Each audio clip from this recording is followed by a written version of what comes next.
10th season of Consider This is brought to you in part by From the Top, a national program showcasing the musical talents of young people.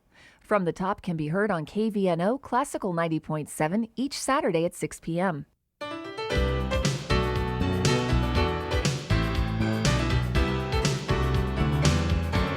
Consider This, a program of issues and information behind today's news. Once again, from the campus of the University of Nebraska at Omaha, here is your host, Andrea McMaster. Hello, everyone. I'm glad you could join us for this edition of Consider This. I'm Andrea McMaster.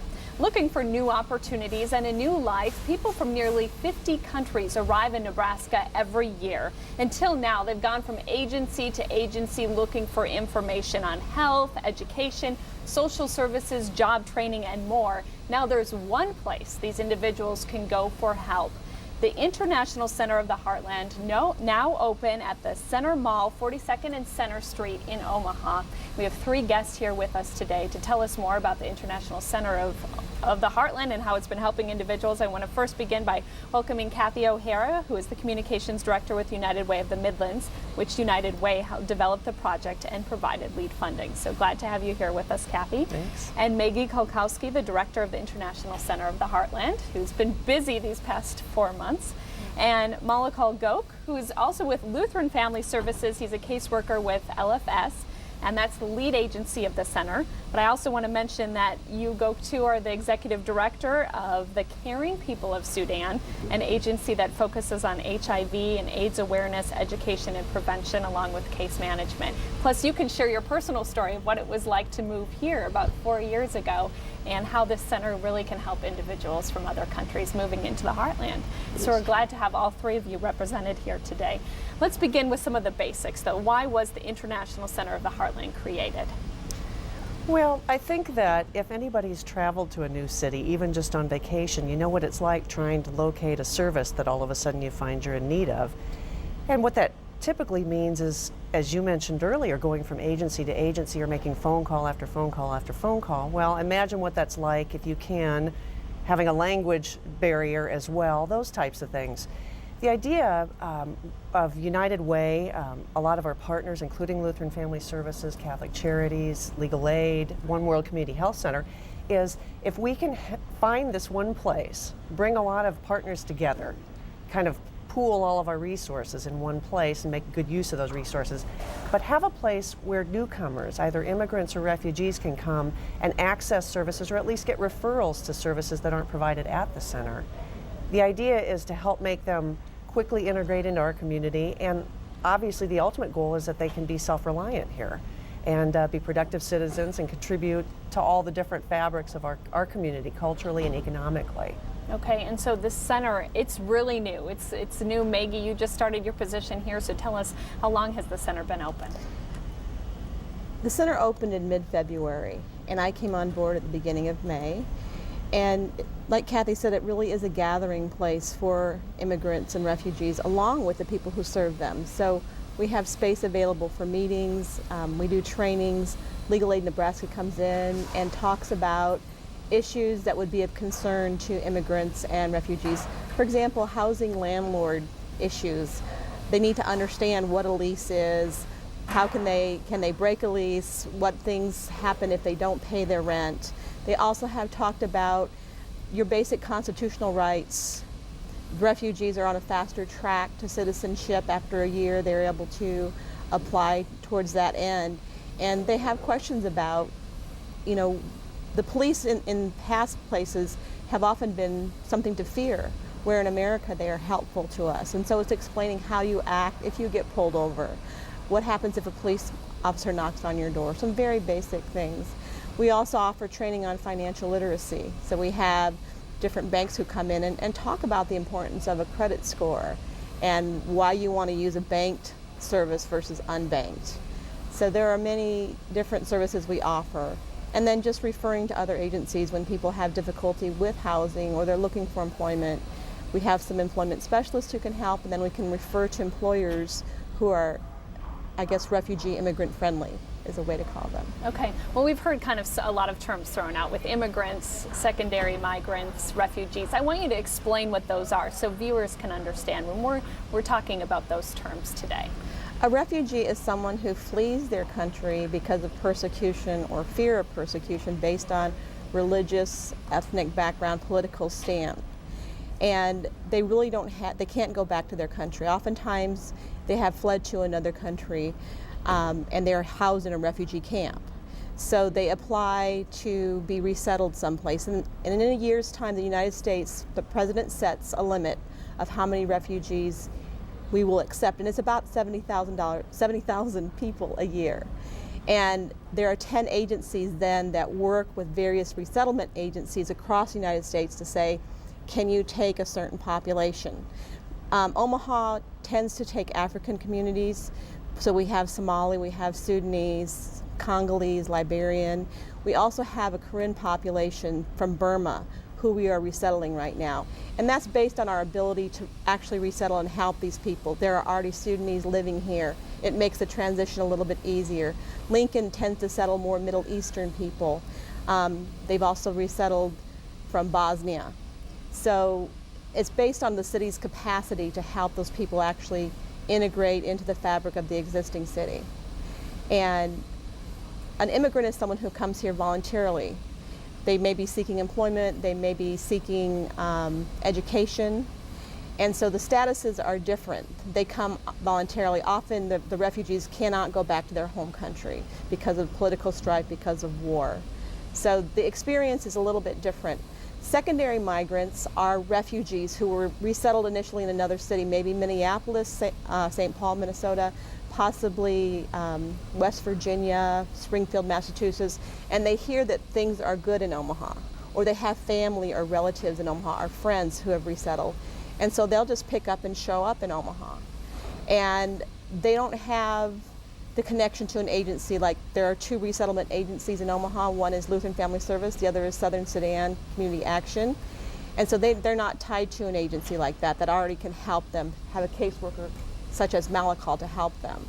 And so we try to provide services for them also, allowing them to access the financial literacy, to find out about legal questions, housing questions. But that's a population that we don't know the exact numbers in Omaha. We have a better handle on the number of refugees who are resettled, but the secondary migrants, we're not quite sure the numbers on that. Okay, and so this center can help really anybody who's coming here. Whoever you are, however you got here, come see us, and if we can't help you directly, we'll provide a referral to an agency who can help you. Okay, I'm going to throw in here that the Census Bureau considers Nebraska a new growth state and a high growth region for immigration. So we're really right in the heart of it. So the International Center for the Heartland really is a perfect name. Omaha's top 10 countries, people coming from Mexico, Lithuania, Nepal, Sudan, Japan, Vietnam, India, Togo, South Africa, and Russia. So you are talking about amidst a range of different cultural backgrounds that you're dealing with every day, and probably the first part of it is just really getting to the heart of it and understanding where they're coming from. I would say that's true, and having people who speak their language. For example, Malakal speaks Nuer, Dinka, Arabic.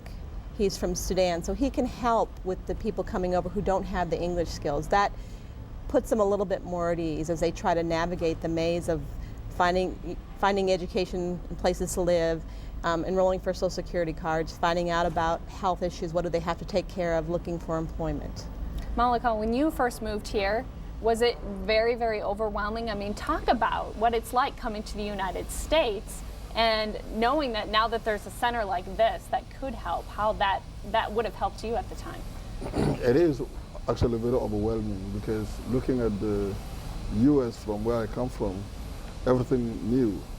And I would assume myself coming from town. Now we have many other refugees who are not actually from town, never been in any town completely. They just came from villages and flown from refugee camp to the United States. It's overwhelming. Yes, though the International Center has been only there for a year or less than a year, actually the impact that we have seen as refugees is too much. It's really helping us because it serves as a center for the resources.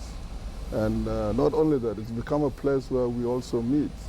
We meet not only discussing the social and development issues, but also we discuss our own tribal, and it connects us. You know, so International has become a very important center now in Sudanese or in other refugees' life. It become a place where you don't need to find an address, because you know finding an address here in the U.S. is very difficult. In the past, if we have a meeting, we say, we're going to meet at this place. Sometimes half of us will not arrive because of the finding address. Now they know it's only one place. If you miss it for the first meeting, the second meeting you will find it. So it's really very helpful to us. Yeah, I can really see that. So as a caseworker, what is part of your job? Well, part of my job is to welcome the refugees at the airport that actually I know do not speak, though they speak English. You know, they used to say there's a British and American English. Refugees are the one that always distinguish that, because you will feel like you speak English from where you come from, but when you reach America, you will realize that you don't speak any. So we go to the airport and welcome them, take them to the accommodations, because Lutheran Family Service always prepare for where to go and where they're going to live. So you welcome them, and then you make a plan for them. Show them what to do for them to become a resident here. First of all, as Meg mentioned, you take them to the Social Security office. After giving them orientation about America, about how the life is here, about even the snow, people ask you, what is snow here? We heard about the snow, and then you have to explain to them and tell them the job opportunities that are available. After registering with Social Security, then you take them to the Health and Human Services for them to get the benefits like Medicaid and food stamp and other assistance. And then you actually help finding some resources for them in case they have, like most of the Sudanese families that come here, you find them maybe 5 or 7 children is the average. So you have to look for daycare for them and all other supports that they would need. And then of course, our office also connect them with job opportunities. And then we take them to the medical institutions, like we take them for medical checkup first when they come here. Then after they identify what's wrong with them, if there's a continuation to be done as far as the medical problems, then we also assist them in taking them, and then we interpret for them. We provide transportation, we translate for them, and all that support that's So needed. you're a busy guy. It is. I can see that. I can see that. Well, really, the whole purpose, listening to you talk here, is the center is just really embracing these individuals coming into our community, but it's going to benefit our community knowing that we're helping these individuals and not letting them just search for answers and fall through the systems in different places. So tell us a little bit about how it's really helping our community that we're reaching out at the beginning stages when we initially get here. I think it's all about making the connection.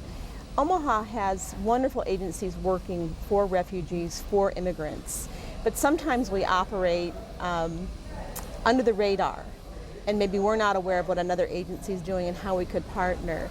And so when someone comes to our center and is looking for assistance, we pull out all the resources we know of. And actually in the last year, a staff member from Lutheran Family Services spent the year mapping the resources available to immigrants and refugees and asylees in the Omaha area. And so we had someone come to us with some housing issues, and I was able to call MATCH, the Metro Omaha Consortium for the Homeless, and then OHA, and got Family Housing Advisory Services involved. And so all those groups together were able to help this woman and her 8 children figure out what her next steps were. She had a son that had gotten into trouble with the law, and with OHA you get evicted for that. So it's again helping someone navigate the system. What are her next options? Where else can she live? So it's about finding those connections, because if she came one place and we didn't know about the Family Housing Advisory Services, we didn't know about the metro area continuum for the homeless, we wouldn't be able to help her that way. So we're out there with our feelers finding out what everybody else is doing so that we can refer to the appropriate agency if we can't help them directly. And that's, I think that people might be surprised by that, but nonprofits, like a lot of organizations, are stretched pretty thin.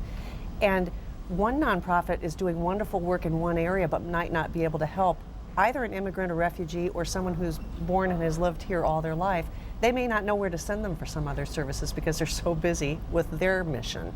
And so the center is one example of really several in the metro area where organizations are getting together. And in addition to nonprofits, there are some for-profit organizations that are partnering in the center, and government agencies are participating. And that whole idea is so people aren't foundering and looking for help if they don't have a stable place to live, if they can't get their children in a good school, if they haven't been able to learn English and find a good job so that they can support their family, then it becomes incumbent upon the nonprofits, the charitable organizations, and public assistance. And so the idea is for folks who are coming in to give them that one spot. And if a service isn't readily located at the center, they can now make referrals because of that service mapping that's been done. How many people can you see the center potentially helping serve here?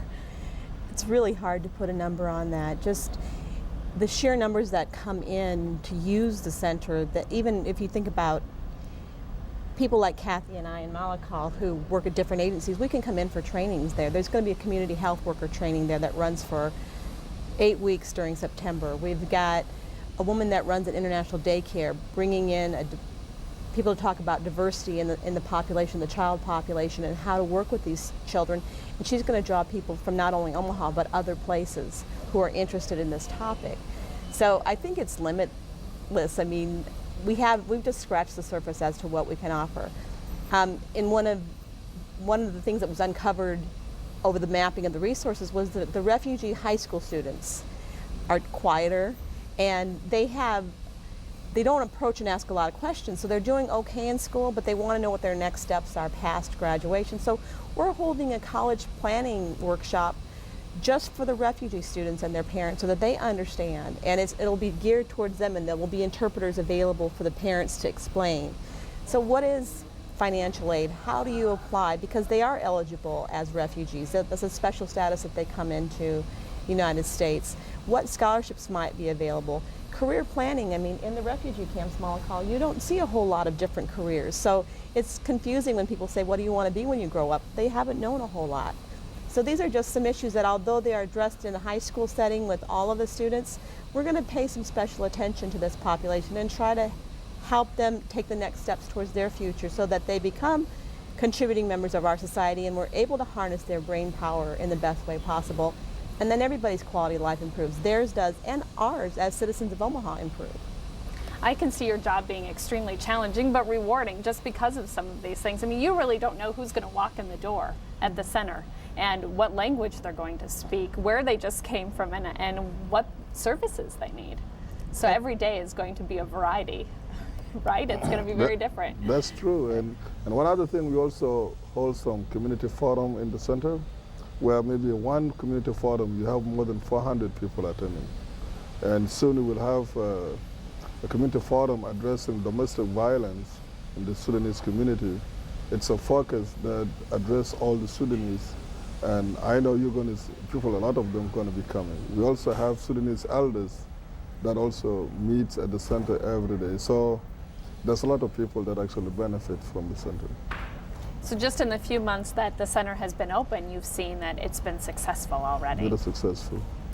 I've stopped by a couple of times. I had the opportunity to come for one of the forums, and there's a big meeting space in the center, and then some offices for some of the partner agencies. But you know, the room would be filled with people from all over the world, and it's wonderful that they can learn about things like basic health education that they might not have learned in their home country. But it's things that just basic information and advice that can make a real difference in the health of their family, and the legal, like the Constitution, teaching people about the Constitution. Maggie mentioned just how you behave when a police officer talks to you, that type of thing. It's things we take for granted here, but if you travel to another country or even another state where things are different, you kind of get a little taste of that. Mm-hmm. And so it is a wonderful thing. And the staff at the center is working very hard to, bring all people in. And I think that it will, as Maggie said, benefit all of us because it makes the metro area stronger. We benefit from the things that they bring to us, and if we can help get them on the track to good jobs, the schools, the homes, that helps us all too. I think this is a question that we often hear people say is, why do you move to Omaha? Because when you travel abroad or when you travel to a different country, you talk to people and they don't know where, a lot of them don't know where Omaha is, and a lot of them don't know where Nebraska is. I mean, maybe New York City and maybe Los Angeles, but how do you make it to Omaha? How does the word get spread? Well, you know, Omaha now become a very international city, you know, because in Nairobi, in Sudan, people are talking about Omaha because that's where the relatives are. When we call our relatives and friends back home, we don't tell them we are in the U.S. in Washington, D.C. We always tell them we are in the U.S. in Omaha, Nebraska.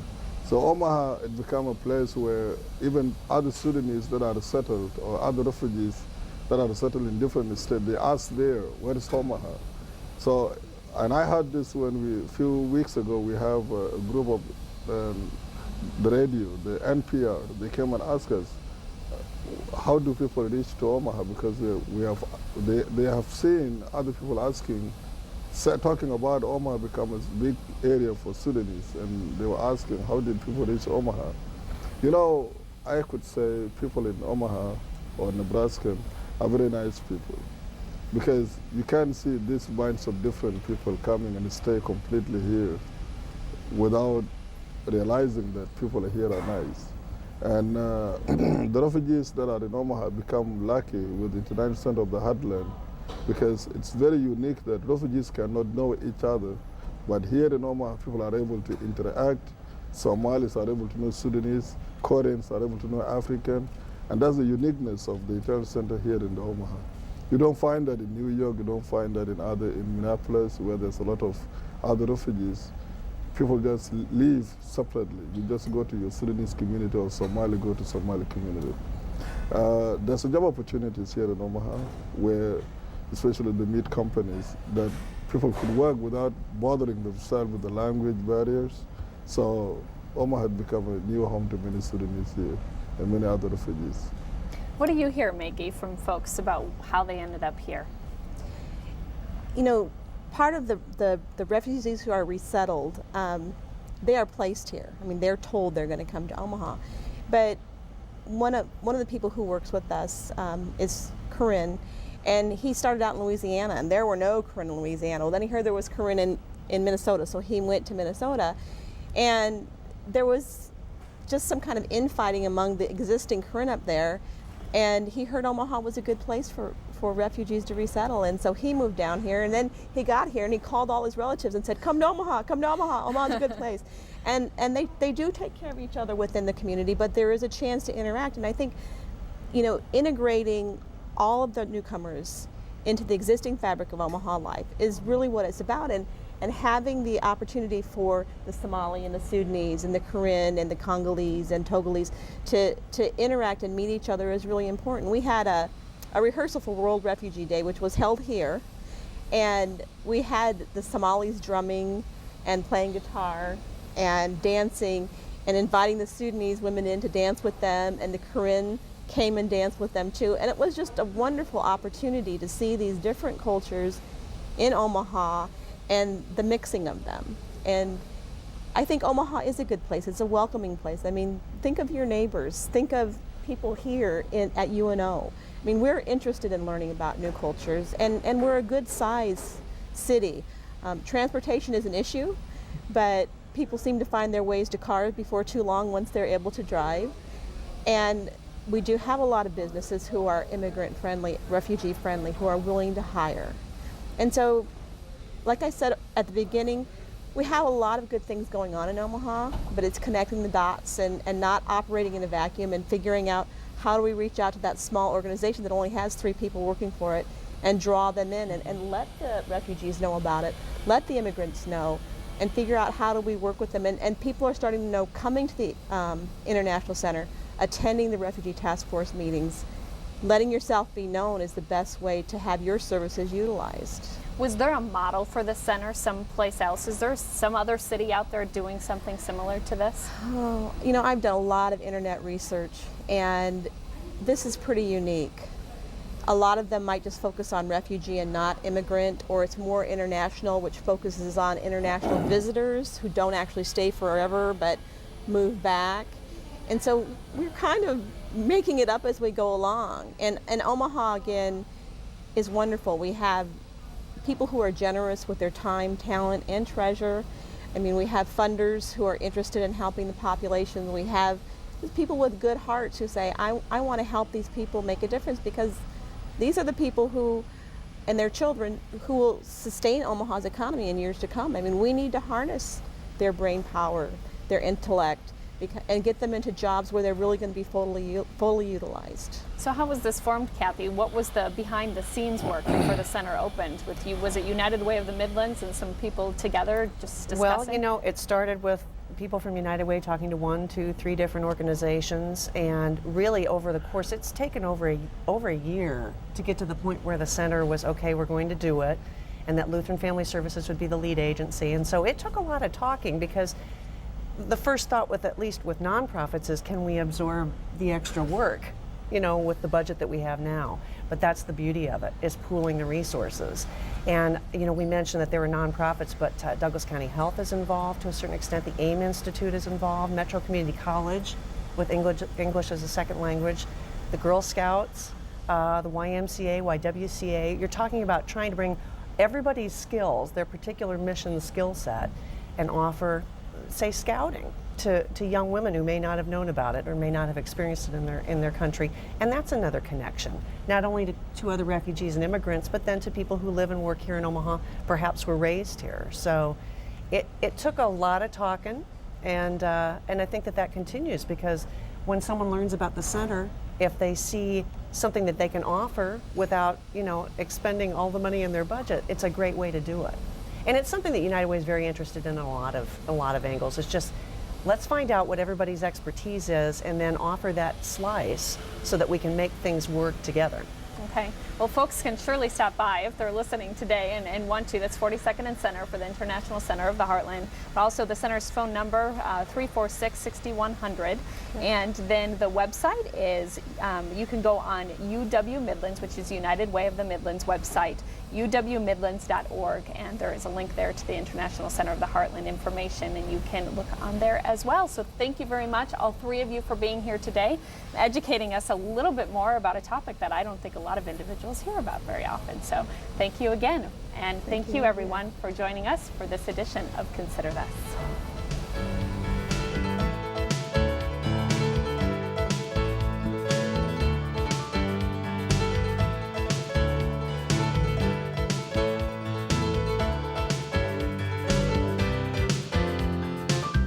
Consider This is an issues and information program produced by UNO Television.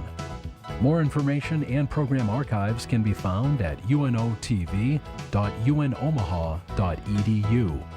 If you'd like to share your comments about this show, call UNO TV at 402-554-2516 during regular business hours.